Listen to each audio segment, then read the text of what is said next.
The rehearsal dinner was perfect, exactly what Lisa had dreamed of for her 23-year-old daughter Emma's wedding weekend.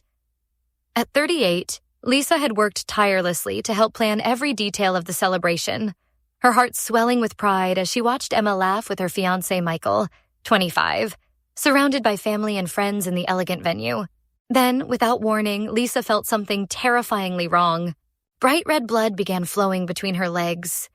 Not the familiar crimson of a menstrual cycle, but something urgent and alarming that made her nursing training kick into overdrive. After only 2 years as a nurse, Lisa had seen enough medical emergencies to recognize when her body was screaming for help.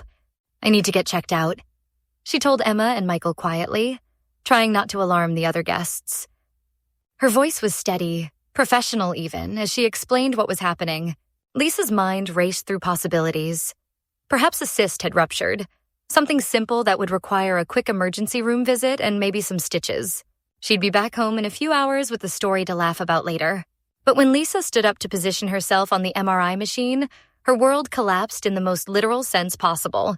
Her uterus had completely prolapsed, falling out of her body in a medical emergency so severe that the hospital staff immediately sprang into crisis mode. Within minutes, Lisa was being rushed to the operating room while alarms beeped frantically around her gurney.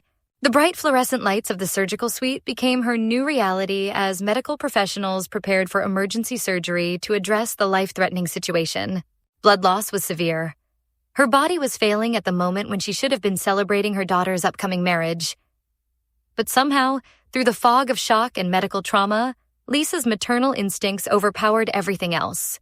"Go ahead and get married tomorrow," she told Emma from her hospital bed, her voice weak but determined. "The ceremony is all paid for. I'll watch on livestream when I'm off the anesthesia. Don't let this ruin your special day." The scene was heartbreaking. Emma and Michael, standing in a sterile hospital room, still dressed in their rehearsal dinner clothes, trying to process whether they should proceed with their wedding while Lisa fought for her life just floors above where their reception was supposed to take place. The contrast between celebration and crisis was almost too cruel to bear. Emma's face was streaked with tears, her carefully applied makeup now smeared with worry and fear. This was supposed to be the happiest weekend of her life, and instead she was watching her mother, the woman who had raised her since Lisa was barely more than a child herself, hooked up to monitors and IVs. Lisa had been a teen mother, giving birth to Emma when she was just 15 years old. Their relationship had been more like sisters growing up, facing the world together when other kids Lisa's age were worried about homework and high school drama.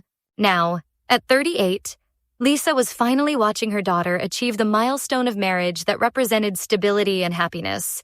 Everything Lisa had worked to provide despite starting motherhood so young. The decision Emma and Michael made spoke volumes about their priorities and the values Lisa had instilled. Instead of proceeding with the elaborate wedding ceremony while their mother and future mother-in-law lay recovering from emergency surgery, they chose love over logistics. They would hold the reception as planned. All those vendors were paid, guests had traveled from distant states, and the celebration could honor Lisa's sacrifice while she recovered. But the actual wedding ceremony? That would wait. Emma and Michael decided on a simple courthouse wedding that Lisa could attend when she was healthy enough to witness her daughter's vows in person. No livestream substitute, no watching from a hospital bed. Lisa would be there, standing beside her daughter when she became a wife. The gesture was beautiful, but Lisa felt the crushing weight of guilt. All those months of planning, all the money spent on the perfect venue, the photographer, the flowers, the dress that now hung uselessly in a hotel room. Her medical emergency had derailed what was supposed to be the most important day in Emma's young life. Even worse, Lisa's own mother had called her the asshole for ruining Emma's wedding, as if Lisa had somehow chosen to have a life-threatening medical emergency during the rehearsal dinner. The accusation stung worse than the surgical pain. The suggestion that Lisa was somehow responsible for timing her uterine prolapse to coincide with her daughter's wedding weekend. As Lisa lay in her hospital bed, medications making her thoughts fuzzy but guilt keeping her wide awake, she wondered if she should have insisted Emma go ahead with the original ceremony. Should maternal love have meant encouraging the wedding to proceed regardless of her condition? Or was Emma's decision to wait the ultimate expression of the bond they'd forged through years of facing challenges together? What do you think? Was Lisa wrong to feel guilty about her medical emergency disrupting her daughter's wedding? Should Emma have gone ahead with the ceremony as planned, or was waiting the right choice? How would you handle this impossible situation? Share your thoughts below.